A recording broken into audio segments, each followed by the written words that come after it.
হইনি হবে না,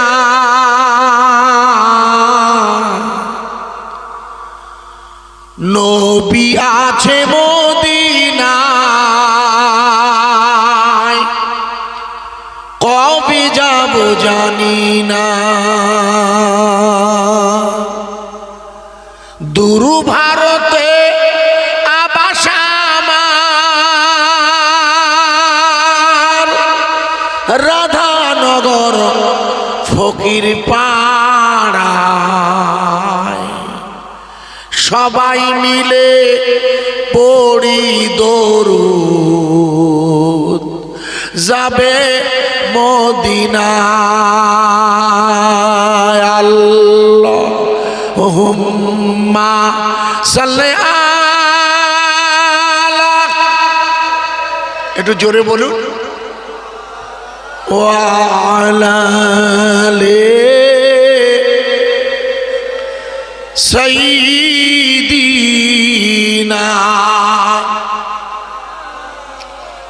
মাওলানা মুহাম্মদ সাল্লাল্লাহু আলাইহি ওয়াসাল্লাম। এটি হলো রসুলের প্রতি ভালোবাসার নজরানা। ইদানিং তো দেখছেন রাস্তাঘাটে কাপড়ে আমাদের ছেলেরা আই লাভ মুহাম্মাদুর রাসূলুল্লাহ সাল্লাল্লাহু আলাইহি ওয়াসাল্লাম বলে একটা ব্যানার আপনাদের রাধানগরে আপনাদের স্বরূপনে টানিয়ে দিয়েছে। আরে বাবা, আমি তো হাড়োয়ার ওই যে মুখ দিয়ে আপনাদের এই স্বরূপনে রাস্তা ধরলাম, ওই হাড়োয়া ব্রিজ ফেরি অটো স্ট্যান্ড দিয়ে না, ওরা আমাকে বলেছিল ছেলেরা, তো ওইখানে ঢোকার মুখেই দেখছিলাম কাপড়ে লেখা আছে আই লাভ, কিন্তু লাভ শব্দটা নেই।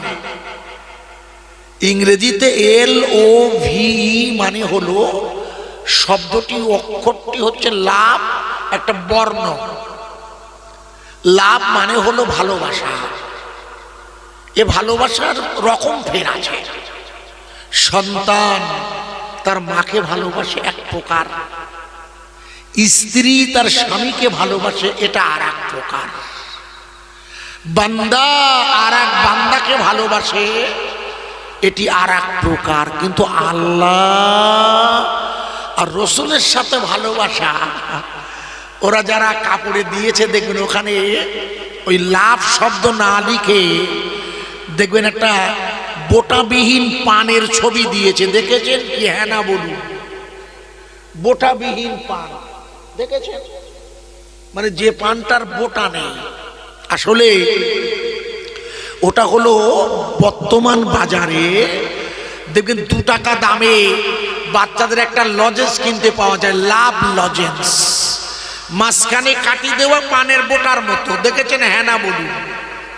আসলে এটা ভালোবাসার একটা কেক।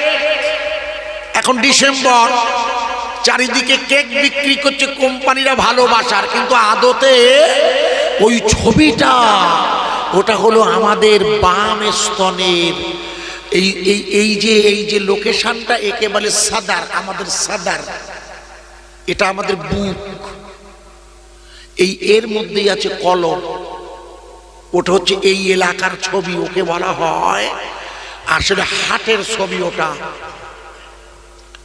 আপনারা কোনো ডাক্তার বাবুকে জিজ্ঞেস করবেন, ওটা একটা হার্টের ছবি। হার্ট মানে হলো যেখানে আমাদের হৃদয় স্পন্দন হয়, যেখানে আমাদের কলম আছে, যার ভিতরে রুহু আছে। জানা আছে কি? হ্যাঁ না বলে, না জানলে মুশকিল, ওয়াজ বুঝতে পারবেন না। এতক্ষণ আমাদের সাদ্দাম সাহেব তার মতো করে সুন্দর করে নসিহত করছিলেন। আমি গুনাহগার, আপনাদের কাছে আমার মতো করে দুটো নসিহত করব। এই জন্যে করব যেহেতু আপনাদের হ্যান্ডবিলে দেখলাম, আমাকে আদিনুর বলছিল না এলে, যে আমরা আমাদের প্রিয়তম ইয়ামান থেকে আসা, ইয়ামান ইয়ামান থেকে যে 21 জন আল্লাহর বুজুর্গ ওলি, তার মধ্যে একজন মহিলা ছিলেন, জানা আছে কি? আরে হ্যাঁ না বলুন, এ তো মহা মুশকিলে পড়লাম। যে 21 জন আল্লাহর ওলি, কেউ বলেছেন 22 জন ওনাকে ধরে, এই 21 বা 22 আউলিয়ার এক আউলিয়া হলো আমাদের হাড়োয়ার শাহেনশাহ হযরতে,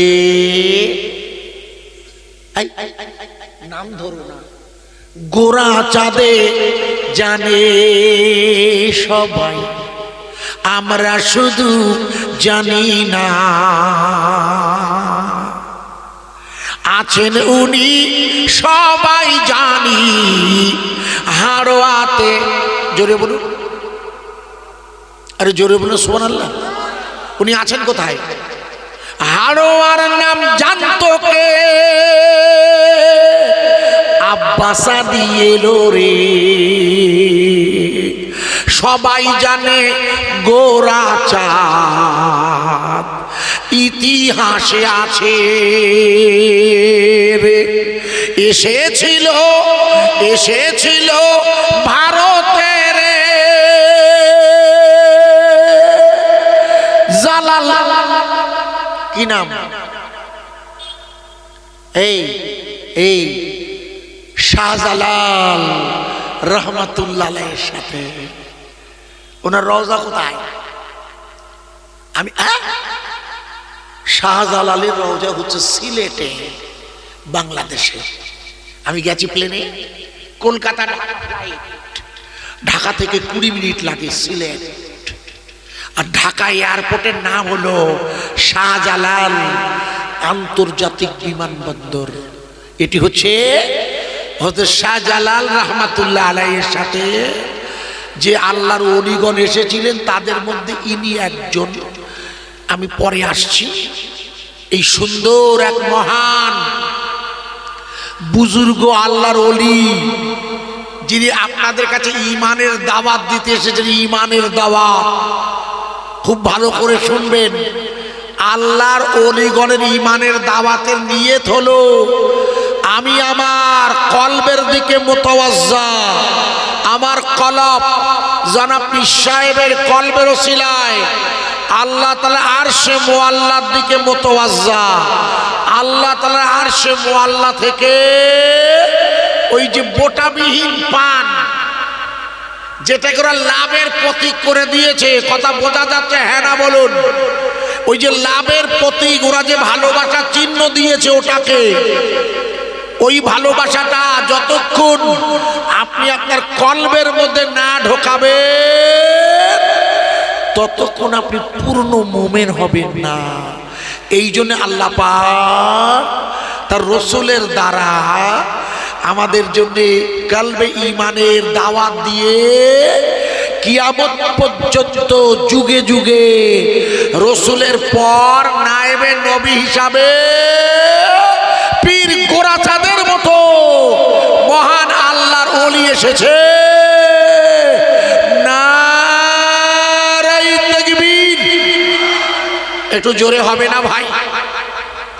একটু জোরে একবার নারা দিন। এখান থেকে সোজা হাড়োয়ায় পাঠিয়ে দেবো ইনশাল্লাহ। আর ফাঁকা মাঠ, চারিদিকে জলকর, আশা করা যায় আমাদের আওয়াজ আল্লাহ পৌঁছে দেবেন, আশা করা যায় না? আরে হ্যাঁ না বলুন? আপনাদের আশা করতে ক্ষতি কি? আমাদের আশা করতে ক্ষতি নেই তো। আমরা এখান থেকে বসে সুদূর হাড়োয়া পীর আব্বাস উদ্দিন ওরফে গোরা চাঁদ, যার স্মৃতিতে ইসলে সওয়াব, তার স্মৃতির শানে। আপনি কি ইমাম সাহেব? চলে আচ্ছা, আমি ইমাম সাহেব বললাম কেন? ওনাকে চিনি না তাই। যদি ইমাম সাহেব হন তাহলে নিচে বসা যাবে না, চেয়ারে বসবেন। যেহেতু শীত, গ্রীষ্ম, বর্ষা, ইমাম আর মুয়াজ্জিনের ভরসা। এই জন্য ইমাম আর মুয়াজ্জিনের সম্মান দিতে হয়। নিচে নেই তো ইমাম সাহেব হুজুর? নিচে নেই তো? দেখুন, আমি চিনি না। মুয়াজ্জিন সাহেব আছেন কি নিচে? নেই তো, গুড। তাহলে যেটা বলছিলাম, আমাদের কাছে যিনি ওই কলবে ঈমান আনার দায়িত্ব নিয়ে হাড়োয়ায় আরাম করছেন আল্লাহর ওলিগণ, তার স্মৃতিতে আমাদের রাধানগর ফকিরপাড়া, আমি যদি শুধু গোটা রাধানগর বলি এরা ঝামেলা করবে না তো, এই আলী নূরেরা আপনারা আমায় যেন ঝামেলা করবেন না, কারণ আমার অভিজ্ঞতার একটা অভিজ্ঞতা আছে। এক বাড়িওয়ালার বাড়িতে ওয়াজের পরে মোনাজাত করছে, আল্লাহ আপনি গোটা গ্রামবাসীর কবরকে জান্নাতুল রিয়াজুল জান্নাহ বানিয়ে দিন।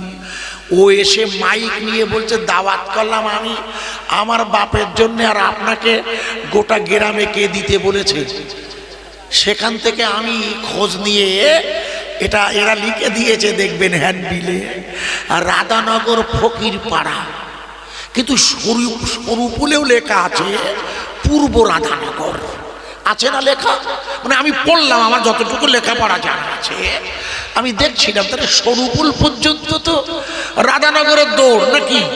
আর এই যে লেপ ঝুলানো ওই ডাক্তারের এইখানে নামলাম বটতলা, এও তো রাধানগর। তাহলে গোটা গ্রামে দিলে আপনাদের আপত্তি আছে নাকি?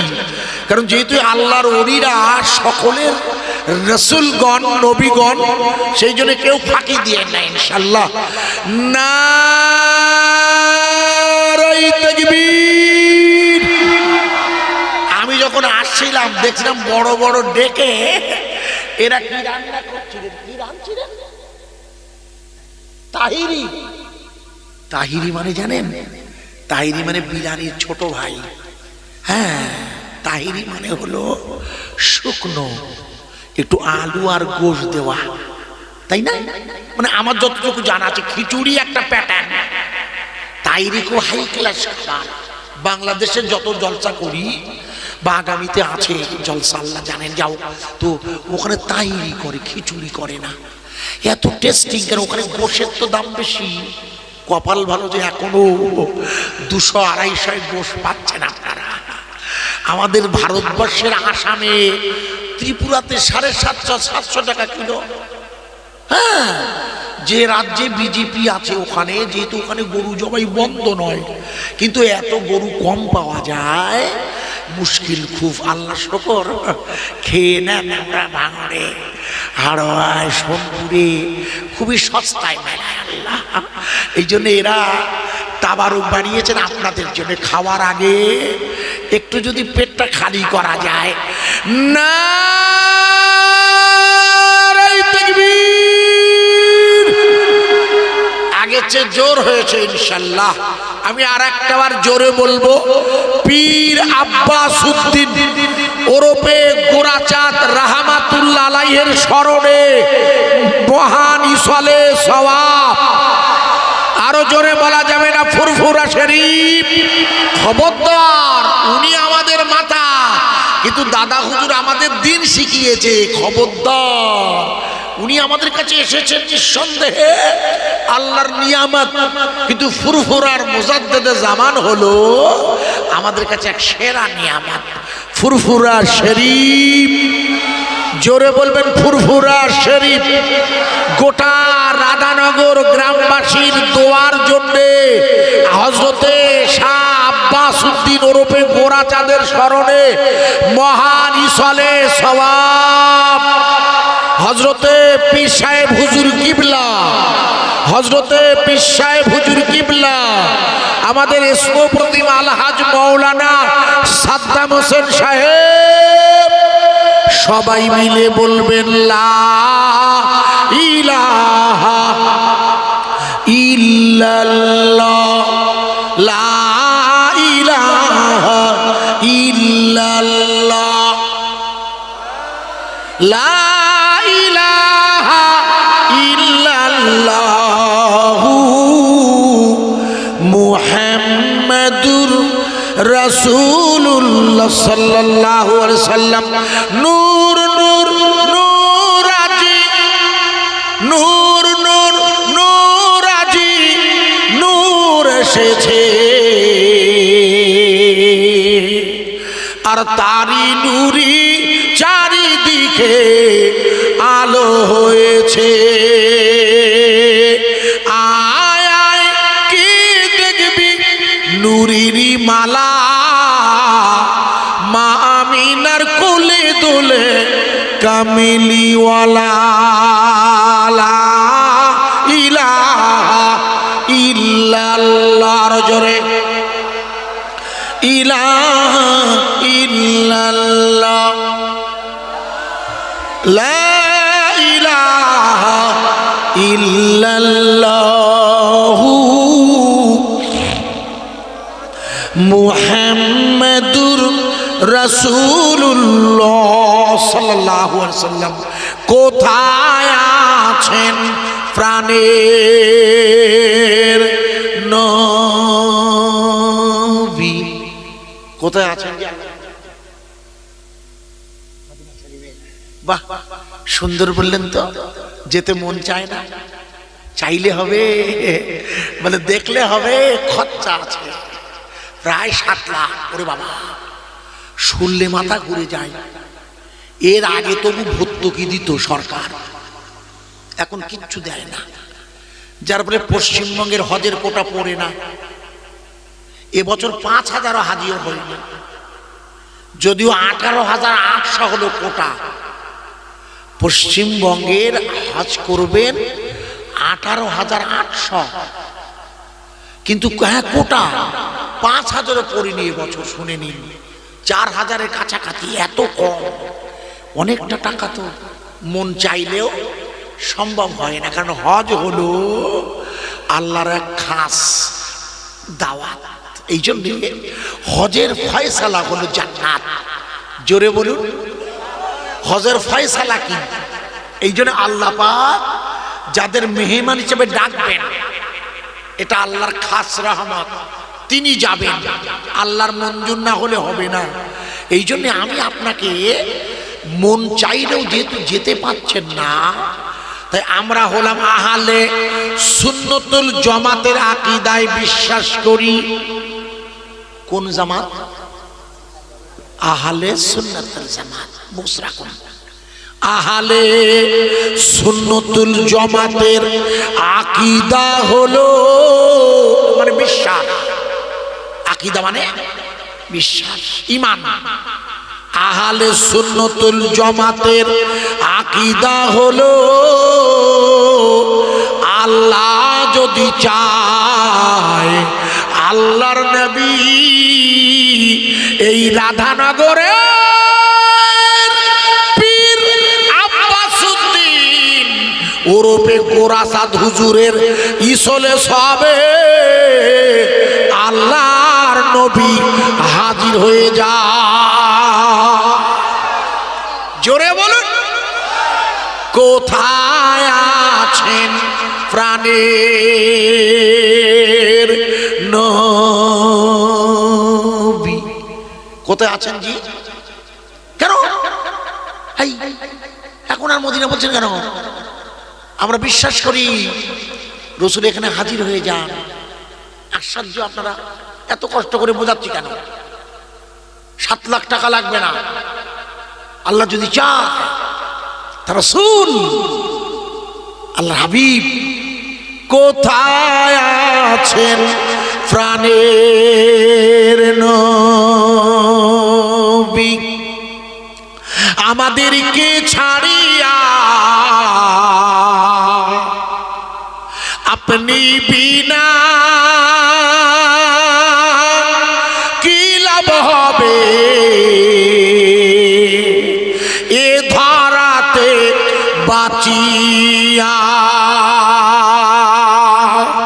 আপনি আছেন মদিনায়, আপনি আছেন মদিনায়, কবে যাব রোজায়? দূর ভারতে আছি বসে নবী মদিনায়। আল্লাহুম্মা সাল্লি আলা, জোরে বলুন, মাওলানা মুহাম্মদ মুহাম্মদ ওয়া আলা আলি সাইয়্যিদিনা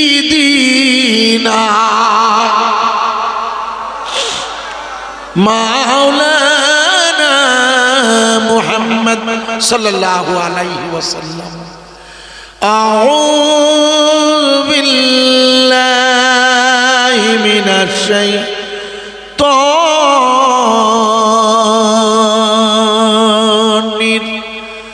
রাজীম।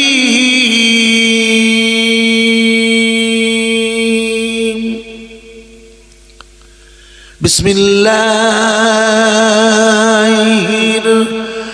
রাহমানির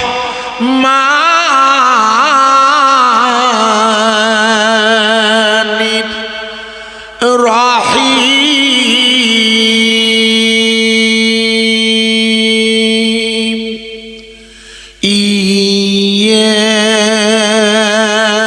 ইয়্যাকা না'বুদু ওয়া ইয়্যাকা নাস্তাঈন।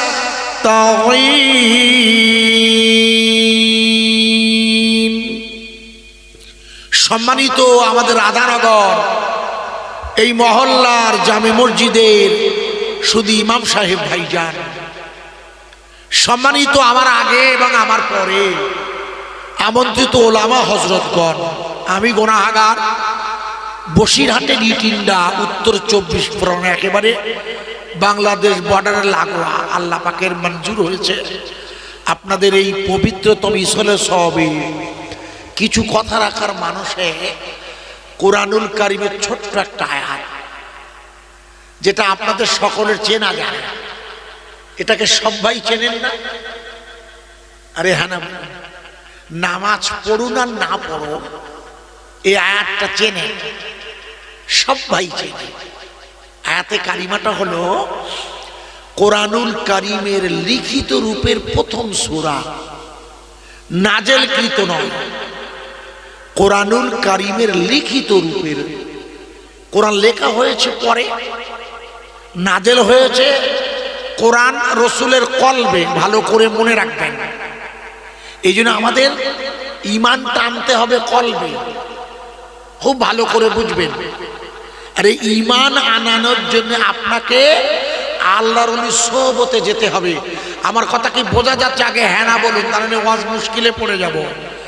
আপনারা যেহেতু এক মহান আল্লাহর বুজুর্গ ওলির ইসলে সব দিয়েছেন, এটা আমাকে বললে বললে 1 বছর আগে দাওয়াত করেছিল, 2 বছর এর আগে অনেকবার চেষ্টা করেছে, হয়নি।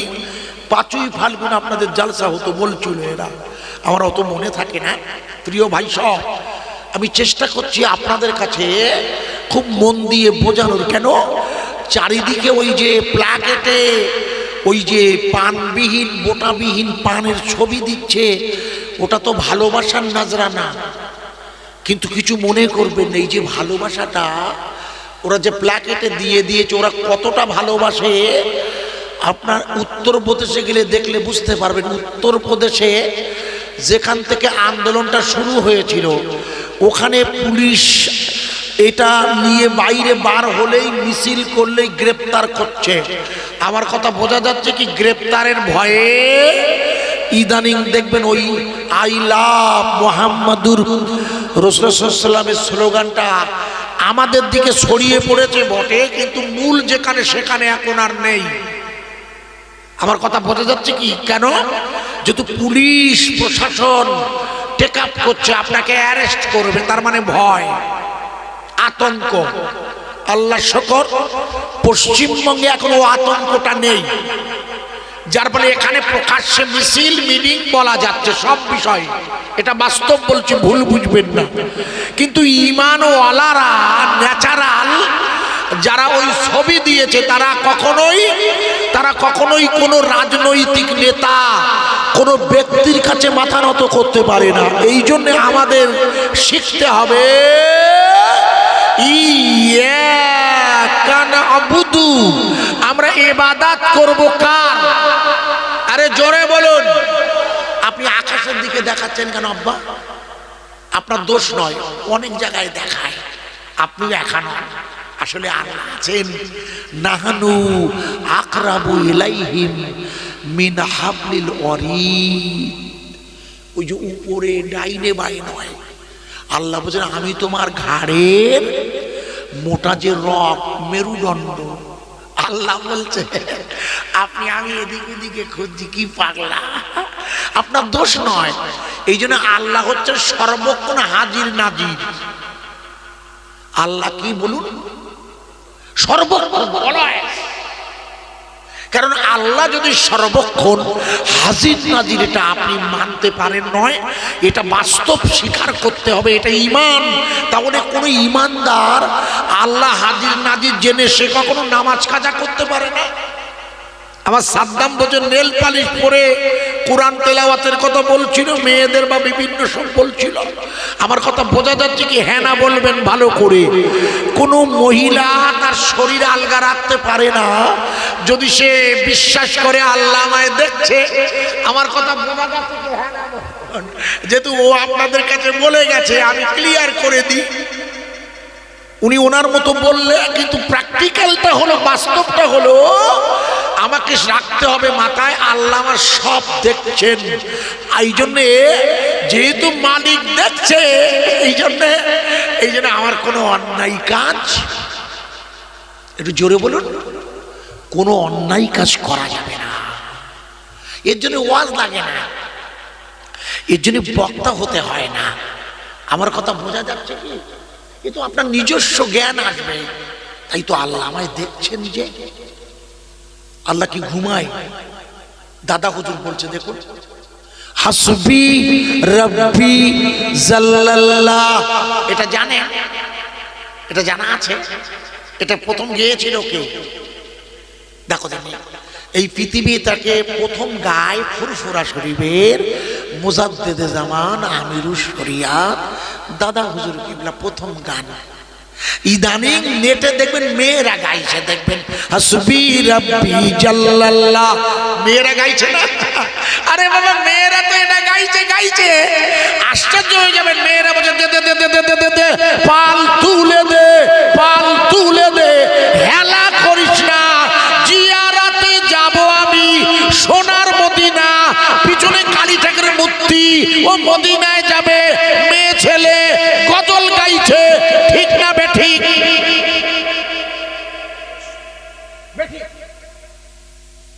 এটা বেঠিক কি রে? এটা কি বেঠিক? ঠিক, এটা বেঠিক, মেয়েরা গাইছে না? তাহলে আপনি আমার দলে, দূর হোক গিয়ে, আমার ভুল বোঝা হয়ে গেছে, আমার রাগ হয়ে গেছে। ওই জন্য কেন ও রাগ না, আমি কি ভুল বললাম নাকি? তাহলে এই খোকার ইউটিউবে আছে না খোকা বাবা, আছে না? একটা মেয়ে, পিছনে লেখা আছে কালী ঠাকুরের মূর্তি। হ্যাঁ, ওকে জিজ্ঞেস করুন না, তো বাজে কথা বলি না আমি।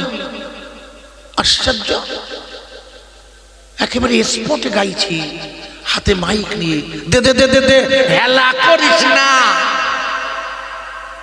আরে এখন তো এই মঞ্চে লাইট জ্বালিয়ে গজল গাইছে। ও গজলগুলো কিরকম গাইছে, একেবারে সাক্কা গানের সুর তো আছেই, সেই সাথে বিচিত্র অনুষ্ঠানের মতন বলছে না, বিচিত্র অনুষ্ঠান বোঝেন না?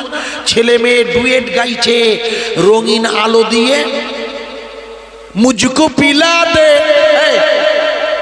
ইউটিউবার, ওসব রাখো তো, তুমি আমার দিকে ফেরো। তোমার ওতে আছে না, মুঝকো পিলা দে ইশকে কা জাম, তু আকা আর मैं ही गुलाम, আছে না? আপনি বলেন না একটু মুন্ডু, আমি এখানে কখনো আসিনি তো। আপনার একই মৌলবীর এসে পড়িস বাবা, বিপদে পড়ে যাবো, তাই ওকে জিজ্ঞেস করো। অথচ কি সুন্দর গজল জানেন, মুঝকো পিলা দে ইশকে কা জাম, আমাকে পান করাও ভালোবাসার না, তুই আকা मैं ही গুলাম, তুমি হলে মাওলা, আমি হলাম দাস। অথচ গাইছে, আমার কথা বোঝা যাচ্ছে তো? হ্যাঁ না বলুন, মুশকিলে পড়ে যাবো না বুঝতে পারলে। এত সুন্দর গজল লাইনটা, আশ্চর্য হয়ে যেতে হয়।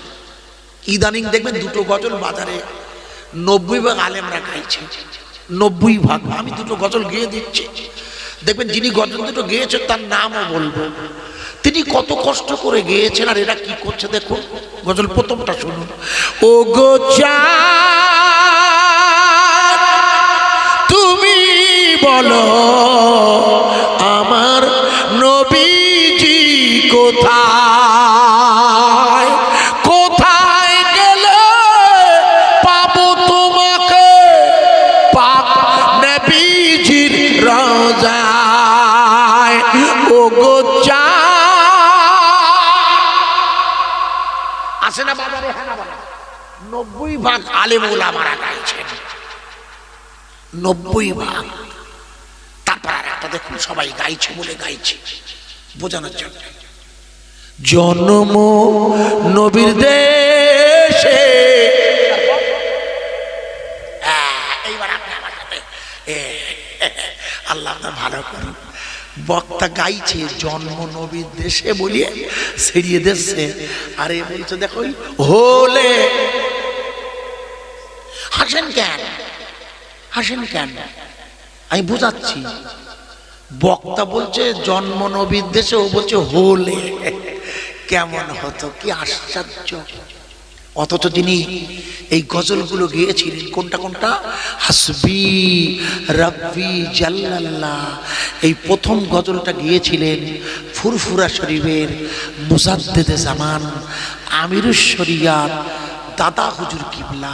আপনার জানেন না উনি কেন গেয়েছিলেন, তার মানেটা বলে দিচ্ছি।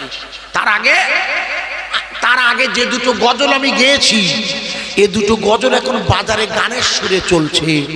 এই গজল দুটো গেয়েছিল ফুরফুরা শরীফের যে হুজুর আসবেন আপনাদের কাছে, ওনার ভাই, জিজ্ঞেস করে দেখবেন, পীরজাদা সিরাজ সিদ্দিকী সাহেব। তখন ছিল ফিতের ক্যাসেট, মনে করে দেখুন, তখন ইউটিউব বেরোয়নি। আমি তো 42 বছর হয়ে গেছে আমার ওয়াজ, নই নই করে 40 পেরিয়ে গেছে আমার ওয়াজ নসিহত। লম্বা করছি না প্রিয় ভাইয়া, প্র্যাকটিক্যালটা বলছি। তখন ছিল ফিতের ক্যাসেট, ছোট হুজুরের ফিতের ক্যাসেট, মেজলা হুজুরের ফিতের ক্যাসেট। এখন ইউটিউব বেরিয়ে গেছে, আধুনিক যুগ। ওই সময় সিরাজ সিদ্দিকী গেয়েছিল ওই দুটো গজল, যে দুটো গাইলাম, এখন বক্তারা গানের সুরে গাইছে। খুব দুঃখ করছেন আমাকে, উনি বলছে আজিজ সাহেব সত্যি আপনি ধরে ফেলেছেন, কি কষ্ট করে লিখতে হয় জানেন না। হ্যাঁ, আমরা যারা বায়ান করি, আমরা ইদানিং দেখবেন আমাদের সঙ্গে নকল বেরিয়ে গেছে বাজারে, খুব দুর্ভাগ্য, সব নকল করছে ওরা। ভুল বুঝবেন, এটা শরিয়াতে তো হারাম, আর যিনি মেহনত করছেন তারটা পুরো ডুপ্লিকেট করে দিচ্ছে। প্রিয় ভাই সব, দাদা হুজুর এই জন্য আমাদের কাছে ওই যে গজলটা গেয়েছেন দেখুন কি, হাসবি রাব্বি জাল্লাল্লাহ মাফি কলবি গায়রুল্লাহ নূর মুহাম্মদ সাল্লাল্লাহ লা ইলাহা ইল্লাল্লাহ। পড়বেন না, আমি মানেটা বুঝিয়ে দিচ্ছি। এই 4টে লাইনের মানে শুনে নিন। প্রথম লাইনের মানে হলো হাসবি রাব্বি জাল্লাল্লাহ, সকল প্রশংসা ওই আল্লাহর, যে আল্লাহর ধ্বংস হয় না, জোরে বলা যাবে না। তার মানে সকল প্রশংসা হবে কার? কোন আল্লাহর? কোন আল্লাহর? যে আল্লাহর মরণ হয় না। আর সবার তো মরণ হয়। এই দেখো, শ্রীকৃষ্ণ ভগবান মারা গেছে, শ্রী চৈতন্য ভগবান মারা গেছে, যিশুকে ওরা গড বলে, মারা গেছে। ঈসা রুহুল্লাহ বেঁচে আছে, ঈসা রুহুল্লাহ তো গড নয়। আমার কথা বোঝা যাচ্ছে? বুঝতে হবে, মুশকিলে পড়ে যাবো তা না বললে। তাহলে ভগবান মারা যায়, গড মারা যায়, সৃষ্টিকর্তা মরে না। তিনি কে? পারানাম সারানাম ব্রহ্মা। তিনি হলেন পরম স্মরণীয় ব্রহ্ম। এই ব্রহ্মের আসল নাম হলো আল্লাহ পারানাম সারানাম ব্রহ্মা। সংস্কৃত ভাষায় যাকে অল্ল বলে, আরবিতে তারেই বলে আল্লাহ। একবার একবার জোরে বলা যাবে না? নারায়ে তাকবীর। আরো জোরে বলা যাবে না? নারায়ে তাকবীর। জমিনের মালিককে, রুজি রোজগারের মালিককে এখানে বসিয়ে রেখেছে কে? তাই দাদা হুজুর বলেন হাসবি রাব্বি জাল্লাল্লাহ, সকল প্রশংসা ওই আল্লাহর, যে আল্লাহর মরণ হয় না। তাই বান্দা সর্বক্ষণ তুমি ইবাদত করবে তোমার আল্লাহর, একটু জোরে বলা যাবে না? এই জন্য আমরা আল্লাহ ছাড়া কারো কাছে মাথা নত করি? হ্যাঁ না বলুন? কোন ব্যক্তির কাছে আপনার হাত পেতেছেন কেউ? আরে জোরে বলুন, আমি উদাহরণ দেবো, বুঝতে সুবিধা হবে। আমার কথা কি বোঝা যাচ্ছে? প্রথম লাইনের মানে হলো হাসবি রাব্বি জাল্লাল্লাহ, সকল প্রশংসা কার হবে? দ্বিতীয় লাইন মাফি কলবি গায়রুল্লাহ, দ্বিতীয় লাইন মানে মা আরবি শব্দ মানে সাথে, ফি মানে মধ্যে, কলবি মানে হলো তোমার কলব, অর্থাৎ তোমার কলবের মধ্যে। ভালো করে শুনবেন, মাফি কলবি গায়রুল্লাহ, তোমার কলবের মধ্যটা যেন, অর্থাৎ ভিতরটা, বাইরে না, কলবের ভিতরটা যেন সর্বক্ষণ বলে আল্লাহ আল্লাহ আল্লাহ। একটু জোরে বলবেন না? আরো জোরে বলবেন না? আপনার কলবের ভিতর মানে বাম স্তনের দুধের নিচে, এই আমার কলব। আপনাদের সকলেরই আছে নারী পুরুষ, ওই জায়গাটা বলবে আল্লাহ আল্লাহ। এটা নয়, এ তো রাত 2:30টার সময় সরু বলে যদি 4 জন ডাকাত পিস্তল ধরে, ভয়তে আল্লাহর নাম ভুলে যাবে, ঠিক কিনা বলুন? আরে হ্যাঁ না বলুন? এটার কোনো কাজ নেই, আজরাইল এলে দেখেই মনে থাকবে না। কিন্তু এটা এ তো ভীত, এখানে তো ঈমান আনতে হয়। ওই যে ওরা ছবি দিয়েছে যে ছেলেগুলোরে জানেই না, ওরা লাভের ছবি দিয়েছে, লাভ, কিন্তু ভালো যে বাসটা অন্তর দিয়ে, মুখে নয়, এরা ওরা জানে না। মনে করে দেখুন, এই জন্যে হযরতি শাহজালাল রাহমাতুল্লাহ আলাইহি যখন আল্লাহর নবীর রওজা মুবারক জিয়ারাতে এলেন, ওনারা ছিলেন ইয়ামানের সানা থেকে, ইয়ামানের সানা। আল্লাহ রসুলের রওজা মুবারক জিয়ারত করে আল্লাহ নবীর কাছে দোয়া নিয়ে ভারতবর্ষের জমিনে পূর্ববঙ্গের মাটিতে ছড়িয়ে পড়লেন। আল্লাহ আল্লাহ এই নাম প্রচার করার জন্য। একবার জোরে বলা যাবে না? কেন?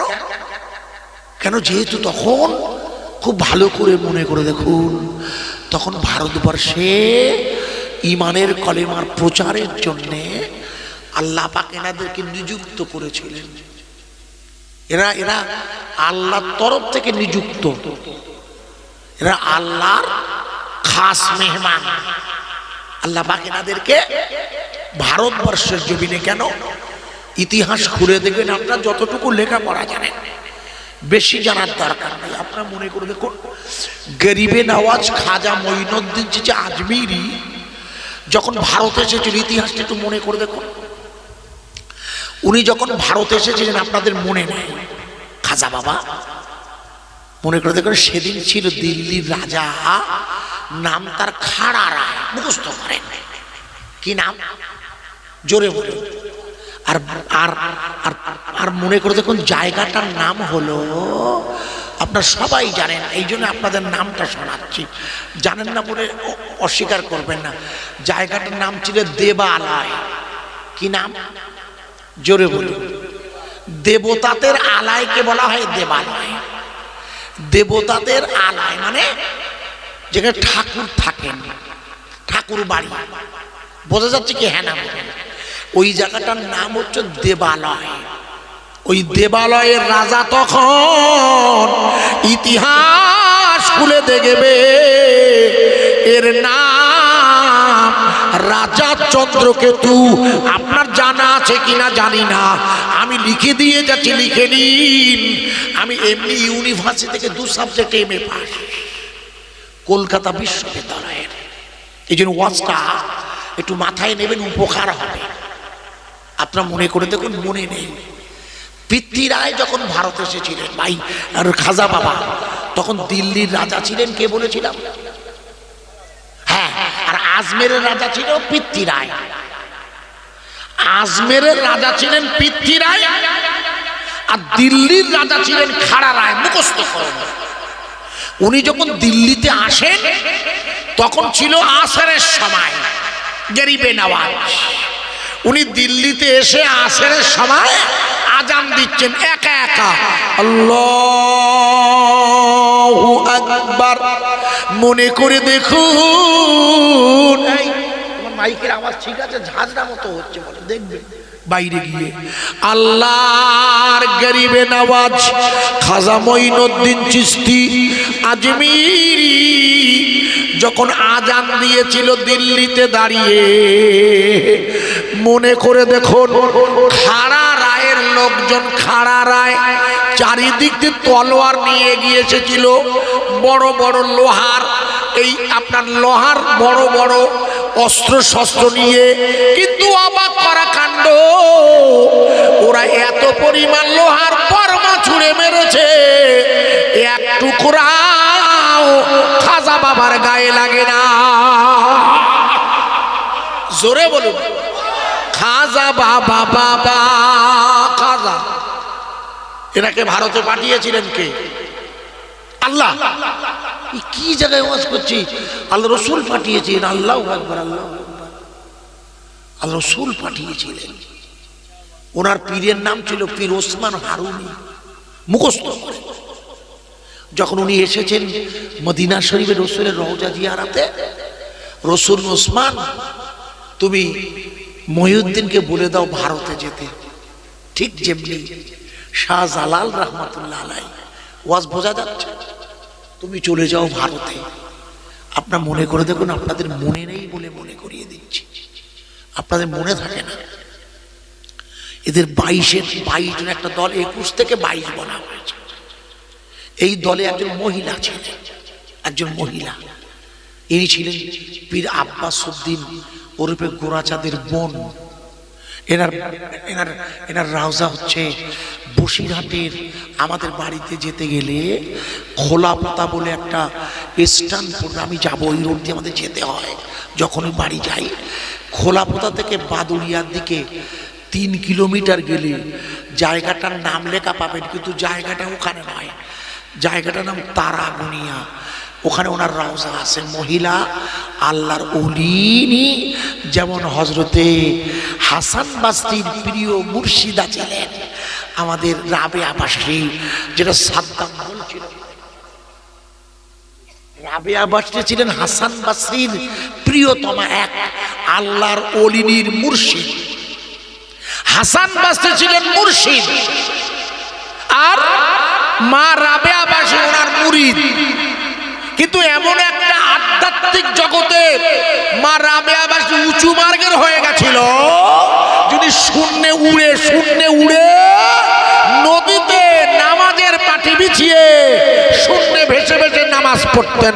হযরতে আব্বাস, ভালো করে শুনে নিন, হযরতে শাহ, ইতিহাস খুলে দেখবেন হাসান বাসরি উনি নামাজের পাটি বিছিয়েছেন পানিতে, আর রাবেয়া বাসরি শূন্যে ভেসে ভেসে নামাজ পড়তে। ঠিক যেমন হযরত শাহজালাল রহমাতুল্লাহ বললে, আব্বাস, আব্বাস তোমার বোন, তুমি আর ওই ঘুটিয়ারি শরীফে শুয়ে আছে দুজন, ঘুটিয়ারি শরীফে গাজী বাবা, আর ওই সোয়াইয়ের বাজারে আছে পীর কপুর শাহ। চেনো? হ্যাঁ না বলো। জানো কি? শুনেছো জীবনে? জানো না? আরে সোহাই, সোহাই ওই বেলেঘাটা থেকে যে রাস্তাটা সোজা নেমে গেছে, ওটাকে কি বলবো, কোমরপুর, সোহাই চেনেন না? ওটা ঈসাপুরে গেছে, বদর রোড, ওই রোডে দেখবেন একজন আল্লাহর ওলি রওজা আছে, সে গফুর রহমাতুল্লাহ আলাই, আর একজন হচ্ছেন একদিল শাহ। কি নাম? একদিল শাহ। এনাদের বললেন, বাবা তোমরা আমার এখান থেকে, আমার সাথ থেকে সরে যাও, তোমরা সোজা পূর্ববঙ্গ পশ্চিমবঙ্গের বেড়াচাপা বসিরহাট এলাকা, এই এলাকায় ঢুকে যাও। মনে করে দেখুন ওনারা সিলেট থেকে, তা সিলেটে যাবে কি করে? আল্লাহ রাসূল বললেন, আমার রওজা মুবারকের মাটি যে জায়গায় গিয়ে মিলবে, শাহজালাল তুমি ওখানে তোমার ঠিকানা বানাবে। একটু জোরে বলবেন না? ওয়াজ বোঝা যাচ্ছে কি? হ্যাঁ, আমার জানা নাই হয়তো, আর জানলেও মনে নাই। এরা বলে দিলে বলে আমি ইতিহাসটা রেখে দিয়ে যাচ্ছি, উপকার হবে আশা করছি, শুনতে থাকুন। ওই হুজুরের রওজা মুবারকের মাটি মুবারক। আর খাজা বাবাকে কি বলেছিল? বলেছিল আপনি আপনার নোকের দিকে তাকাবেন, আপনার নোক ভারতবর্ষের ম্যাপ আঁকাবে। জোরে বলুন। খাজা বাবা নোকের দিকে তাকিয়েছেন মাইনুদ্দিন, আর ভারতের রাস্তা বেরিয়ে এসেছে, আর উনি মাটি নিয়ে আসছেন, যেখানে মিলছে সেখানেই দাঁড়াবে। কোথাও মিলছে না, বসিরহাটে মিলল না, হারোয়ায় মিলল না, বাংলাদেশের জমিনে সাতক্ষীরায় মিলল না, সিলেট একেবারে এই দিকে। সেই সিলেটে গিয়ে ওই মাটি আর এই মাটি এক। একটু জোরে বলবেন না? কারণ ওই মাটি আর এই মাটি এক না হলে শাহজালাল ওখানে কবর হবে না খোকা। যে জায়গার মাটি দিয়ে আপনার তৈরি, সেখানেই আপনার কবর হবে। জানা আছে কি? হ্যাঁ না বলুন আগে। এটাও জানেন না? এটাও জানেন না? আপনাকে বানানোর জন্য যে মাটি আল্লাহ ব্যবহার করেছে, সেটা যদি রাধানগরে না হয়ে মক্কার হয়, তাহলে আপনার মরণ মক্কায় হবে। সেই মাটিটা যদি বারাসাতের হয়, তাহলে আপনাকে ঠিক টেনে টুনিয়ে সেখানেই নিয়ে যাওয়া হবে।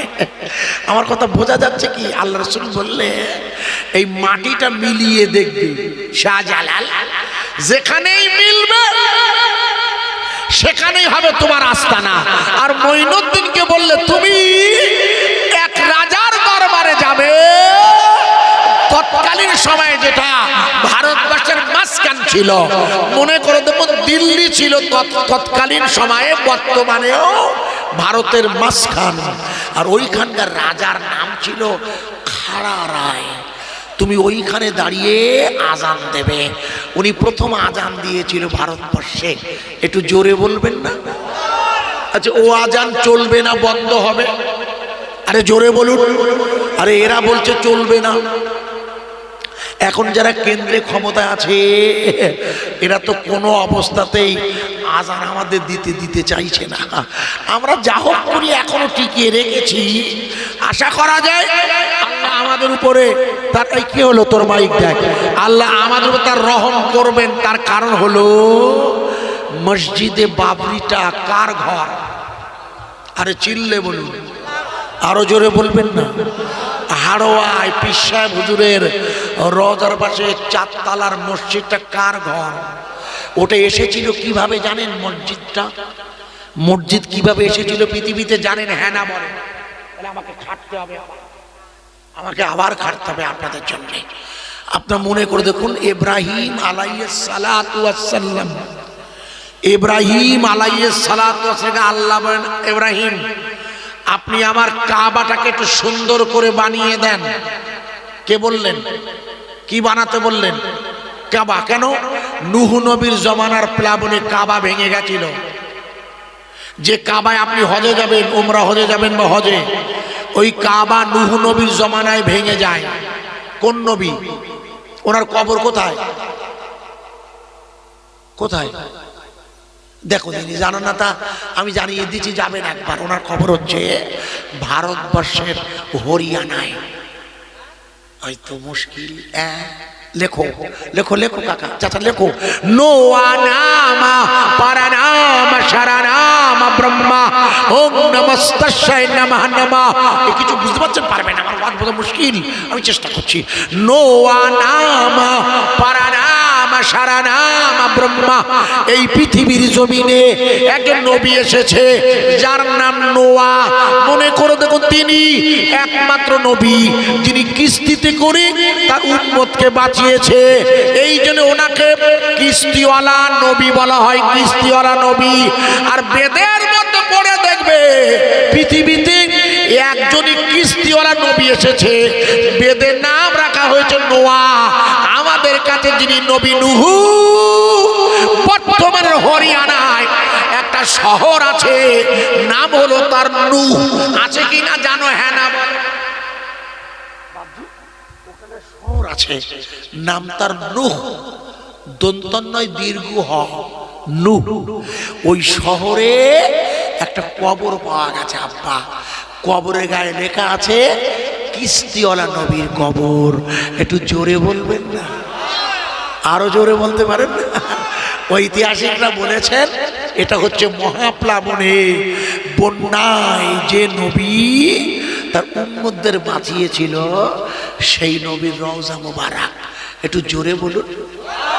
নূহ নবীর জমানায় বন্যায় সব ভেঙে চুরে গেছিল, এমনকি কাবা। কি কাবা? কাবা কাবা কাবা কাবা কাবা আছে মক্কায়। জোরে বলুন সুবহানাল্লাহ। কাবা আছে কোথায়? কাবা কাবা কাবা কাবা কাবা আছে মক্কায়। আর কাবা খানি কাবা হলো দয়ার নবীর ওসিলায়। বক্ষে আমার কাবা শরীফ, বক্ষে আমার কাবা শরীফ, চোখে মদিনা, নবীর দেশে যাব আমি, নবীর দিওয়ানা। আরাফাত যাব আমি, আরাফাত যাব আমি, মিনার তাবু হতে মুজদালে পায় রাত কাটাবো, ফিরি বারোই পথে। কাবা কাবা কাবা কাবা কাবা আছে মক্কায়। আর কাবা খানি কাবা হলো দয়ার নবীর ওসিলায়। আমি যদি কাবা হতাম, আমি যদি কাবা হতাম, মক্কারি পথ ওই পথেই চলতো আমার নূর নবী হাজরাত। আমার আল্লাহ বললেন ইব্রাহিম, আমার ইব্রাহিম নূহুর জমানায় যে কাবাটা ছিল আমার ওটা ভেঙে গিয়েছে, আপনি ওই কাবাটাকে আবার নতুন করে তৈরি করুন। ইব্রাহিম নবী মনে করে দেখুন, ইসমাইল আলাইহিস সালামকে সঙ্গে নিয়ে আল্লাহর যে বর্তমান কাবা, যেখানে ওমরা হজে বা ফরজ হজে তোয়াফ হয়, ওইখানে দাঁড়িয়ে ইব্রাহিম নবী আল্লাহর কাবা বানিয়ে দিলেন। তাই ইব্রাহিম নবী যে কাবা বানালেন ওটাই হলো আমাদের এখনকার। এই জন্য নামাজের মধ্যে দেখবেন ওনার নামে দরুদ শরীফ পড়তে হয়। দরুদ শরীফ পড়তে হয় না? আর কোন নবীর নামে আছে? আর কার নামে দরুদ শরীফ আছে? আরে বাবু, আমাদের নবীর নামে তো আছেই, অন্য কোন নবীর নামে নেই পাগলা। ইব্রাহিম নবীর নামে দরুদ শরীফ আছে বটে, কিন্তু আমাদের নবীকে নিয়ে তাই পাগলা। আল্লাহুম্মা সাল্লি আলা মুহাম্মাদিন ওয়া আলা আলি মুহাম্মাদিন কামা সাল্লাইতা আলা ইব্রাহিম। আগে আমার নবী, তারপরে ইব্রাহিম নবী। ভাইয়া, সুতরাং আমার রাসূল ছাড়া ইব্রাহিম নবী নেই। ভালো করে বুঝবেন। আল্লাহ বলে, ইব্রাহিম আপনি তো আমার কাবা বানিয়ে দিলেন, তো এবার আপনার কাছে আমার একটা দাবি আছে। বলে কি দাবি আল্লাহ? বলে হে, আপনি এবার হজের দাওয়াত দেন। আল্লাহ বলেন ইব্রাহিম আপনি হজের দাওয়াত দেন। ইব্রাহিম বলছে আল্লাহ এখানে আমি, আমার স্ত্রী আর আমার ছেলে, মোটে লোক 3টে, আর আপনি বলছেন ফাঁকা মাঠে। আল্লাহ বললেন আমার দায়িত্ব তোমাকে বলছি দেওয়ার, আর আমার দায়িত্ব পৌঁছে দেওয়ার কাজ। হেদায়েতের দায়িত্ব তোমার নয়, তোমার দায়িত্ব বলার। মনে করে দেখুন ইব্রাহিম নবী হজের দাওয়াত দিচ্ছে। এবার আপনারা বলবেন নিজেরা একটু, হজ ফরজ হয়েছিল কবে? কেউ বলতে পারবেন না কেন? আল্লাহু আকবার। হজ ফরজ হয়েছিল আমার নবীর কাছে না? আল্লাহু আকবার। এর আগে তো হজ ফরজ ছিল না। আল্লাহর নবী ইন্তেকালের 3 মাস আগে 9 জিলহজ হজ ফরজ হয়, জানেন না? না না না, ওই একটাই হজ করেছিল, সেটা একবার। সেটা আপনি বিদায় হজ বলুন আর ফরজ হজ বলুন, হজ তো একবার করেছেন, রসুল 2বার করেননি। এবং রসুল হজ করেছেন ভালো করে জিলহজে, 9 জিলহজ 9ম হিজরি, আর 10ম হিজরি রবিউল আউয়ালে রসুল মারা গেছেন, পর্দা নিয়েছেন। তার মানে হজ করার পরে হুজুরাত 3 মাস ছিলেন। হজ হয়েছে জিলহজ, তারপরের মাসের নাম মুহররম, তারপরের মাসের নাম সাফার। সাফার মাসে হুজুর অসুস্থ হয়, আর 12 রবিউল আউয়াল হুজুর পর্দা নেন। তাই হজ করবে রাসূলুল্লাহ, আর আমরা হজ করবে কারা? আমরা করব তো। আল্লাহ রাসূলের পরে তার উম্মতে হজ করবে তো, করেছে তাই। এর আগে তো কোনো উম্মতের হজ ফরজ ছিল না। তাই ইব্রাহিম নবী কাবা বানালে হজ করবে জামির গাছি। আরে আমার এই রাধানগরের লোকেরা একটু জোরে বলা যাবে না? ইব্রাহিম নবী দাওয়াত দিয়েছে লব্বাইক আল্লাহুম্মা লব্বাইকা লব্বাইক লা শারীকা লাক লব্বাইক ইন্নাল হামদা ওয়ান নি'মাতা লাকাল মুলক লা শারীকা লাক। সেদিন যাদের রূহ উত্তর দিয়েছিল রূহানি জগতে, তখন তো আমি আজ তৈরি হইনি, আমি 5 বার হজ করেছি। আমাকে আল্লাহ ওই অবস্থাতেই রূহানি জগতে আমাকে 5 বার 4 বার বলিয়েছে লব্বাইক আল্লাহুম্মা লব্বাইক। যে যতবার বলেছে সে ততবার হজ করবে। একটু জোরে বলি ইনশাআল্লাহ। তাহলে হজ করবে রাসূলুল্লাহ। আর মাইকের আওয়াজ ডিস্টার্ব করছে, বো আছে না, এরা কি রে মাইকটা করে? প্রথম থেকে মাইকের আওয়াজ ভালো না, কিন্তু বললে অসন্তুষ্ট হবে বলে আমি কিছু বলিনি। প্রিয় ভাই সব একটু মাইকটা দেখবেন, মাইকওয়ালা ভাই একটু যদি দেখা যায়, একটু দয়া করে দেখা যায় যদি। আল্লাহুম্মা সাল্লি আলা। ভাই আমার কথা বোঝা যাচ্ছে কি? মানে শব্দের জন্য না, আপনি মূল বায়ানটা বুঝতে পারছেন? পাচ্ছেন না? ওয়ালা আলে সাইয়্যিদিনা মুহাম্মদ নাম যতই জপি, সালাম মুহাম্মদ নাম যতই জপি ততই মধুর লাগে। ও এখানে ঝুলিয়ে দিয়ে গেছে যাওয়ার সময়, মনে হয় ঝুলিয়ে দিলে আওয়াজ বেশি হয়, কিন্তু শব্দ ডবল হয়ে যায়, শোনা যায় না। মেকআপ করে গেছে, বুঝতে পেরেছি। মুহাম্মদ নাম যতই জপি ততই মধুর লাগে, ওই নামেতে এত মধু কে জানি তো আগে। জোরে বলে সুবহানাল্লাহ। আরব দেশের খরমা মিষ্টি, আরো মিষ্টি বেদানা, তার চেয়ে অধিক মিষ্টি আমার নবীর মুখখানা। মায়া মেনা মামিনা এমন মার হবে না, সবাই মিলি আছি বসে কবে যাব মদিনা। মদিনা মদিনা আমরা সবাই তোমার দিওয়ানা, একই সাথে পাঠাইও গো দরুদেরি নজরানা।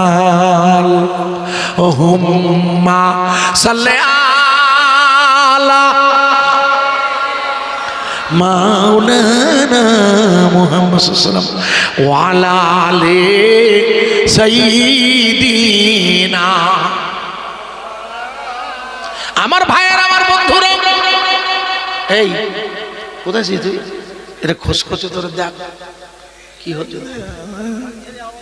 খ্যারখ্যারি আওয়াজ, খ্যারখ্যারি বন্ধ কর, শিগগির খ্যারখ্যারি বন্ধ কর। খ্যারখ্যারি হয়েছে, বন্ধ হচ্ছে, ওর দোষ না, চেষ্টা করছে। নবী নবী কানে শুনি, ঠিক আছে আপনাদের? নবী নবী কানে শুনি, চোখে দেখি না। বসতে পারে, তুই যা। তোরে বসাচ্ছেন কেন ভাই? যা যা যা, এদিকে আসিস না, এখন এদিকে আসিস না, যা যা। কি নাম ভাই? জিশান। জিশান মুসলমান? ওই নেটে একটা বাচ্চা দেখবেন জিশান নামে, ওই ইউটিউবে আছে, দেখবে বিভিন্ন সব দেয়। এই বাচ্চাগুলো শেষ করছে, মা বাপ মনে করছে ইউটিউবে দিয়ে আমার শরীরে দুটো আয় করছে, ও যে পরে খায় হবে।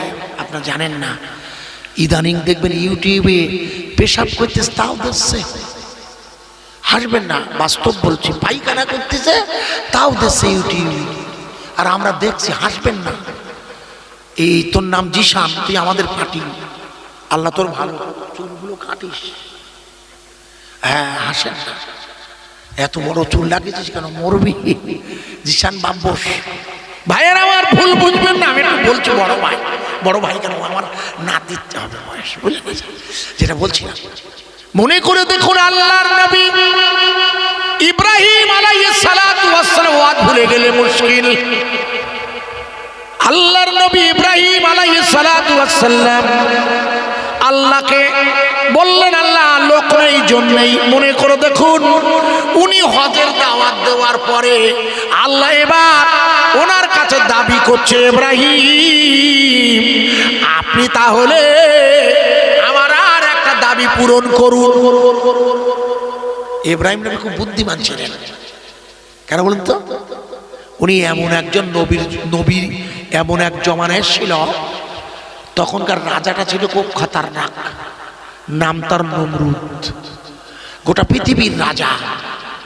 মনে করে দেখুন, নমরুদ ছিল পৃথিবীর রাজা। তার বিরুদ্ধে একা একা রুখে দাঁড়িয়েছিল, কারণ ইব্রাহিম নবীর বেশি সঙ্গভঙ্গ ছিল না, ওনার লোকজন ছিল না বেশি, বায়াত বেশি হয়নি ওনার কাছে, বুঝলেন? আল্লাহ বলে, ইব্রাহিম আপনার কাছে আমার একটা দাবি। তো ইব্রাহিম নবী তখন বলছে, আল্লাহ আমারও একটা দাবি। ইব্রাহিম নবী বলছেন, আল্লাহ আমার একটা দাবি আছে। তা আল্লাহ বলেন, আপনার দাবিটা বলুন। বলেন না, আগে আপনারটা বলুন। কেন? আমি আয়াত তুলেছি, মনে আছে, ইয়া কানা আবুদু, আমরা ইবাদত করব কার? জোরে বলবেন না? তাহলে তো সাহায্য হবে কার? ইবাদত যদি আল্লাহর হয়, তাহলে সাহায্য হবে আল্লাহ। লক্ষ্য করুন, বোঝা যাবে। নবী ইব্রাহিম, আল্লাহ এবার আপনার দ্বিতীয় সত্যটা বলুন, পূরণ করে দিই, তারপরে আমারটা বলছি। আল্লাহ বলে, ইব্রাহিম আমার দ্বিতীয় শর্তটা হলো, কাবা শরীফ বানানোর পরে যে পাথরগুলো রয়ে গিয়েছে, দেখবেন আপনাদের মসজিদ বা কোনো মাদ্রাসা বা কোনো বড় বিল্ডিং বানানোর পর কিছু পাথর সিমেন্ট বাড়ি রয়ে যায়। এটা সব রাজমিস্ত্রি হিসাব দিলে থাকবেই, কিছু না কিছু কম পড়বেই, মানে বেশি হবে, কম পড়বে না। রাজমিস্ত্রিটা সিস্টেম, ওনাদের দোষ নয়। তা আল্লাহ বলেন, ইব্রাহিম ওই যে পাথর কিছু বেঁচে গেছে না? বলে, হ্যাঁ আল্লাহ বেঁচেছে। তো ওগুলো আপনি ফেলে দেন। বলছে, আল্লাহ ফেলে দেবো কত? তো কাবায় ফেলতে হয়। বলছে, আপনি ফেলে দেন না। দেখেন না, ছোট ছোট পাথরের টুকরা, মেজো পাথর, ওই সময়ের যে পাথর, এখনকার মতো স্টেন চিপ নয়, তখন যে পাথর ছিল।